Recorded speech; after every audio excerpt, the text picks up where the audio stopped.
After 1.5 hours, the supervisor instructed worker 1 and 2 to open manhole B, which was 20 meters away. Worker 1 went to the lorry to get a ladder, which he then placed into manhole B. He climbed down the ladder until half his body was inside manhole B. At the same time, worker 4 was inside manhole A, pushing copper cables over to manhole B. After the cable was pulled over from manhole A to B, the supervisor instructed worker 1 and 3 to open manhole C, which was about 40 meters from manhole A. It was now after 6 p.m. and the sky was starting to get dark. Worker 1 went to get a torchlight from the lorry and handed it over to worker 3 as instructed by the supervisor. The supervisor instructed worker 3 to check the number of pipes inside manhole C.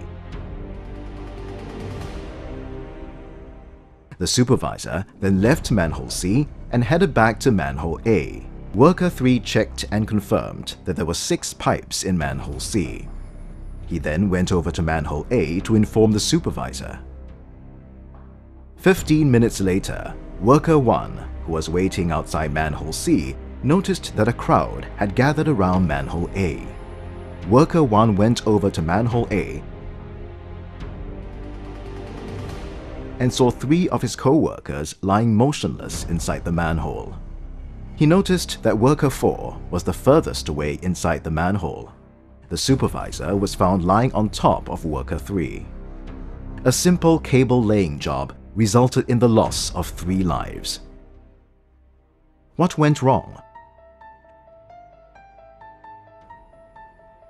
Lack of ventilation. No preparations were made prior to the underground cable laying work. The manholes were only opened on the day of accident. Mechanical ventilation was not used to supply fresh air into the manholes. Accumulation of toxic gases. When worker 4 was carrying out work in the manhole, hydrogen sulfide gas was released due to the agitation of water containing sludge. Hydrogen sulfide was allowed to accumulate due to the lack of ventilation after opening and during work in the manhole. No permit for entry. No one had applied for a confined space entry permit, and gas checks were not conducted to determine the level of oxygen, flammable gases, and hydrogen sulfide prior to entering the manhole. Lack of emergency response procedures. The workers entering the manhole were not equipped with a full-body harness and a lifeline, and there was no confined space attendant assigned to keep watch outside the manhole.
Result in multiple fatalities.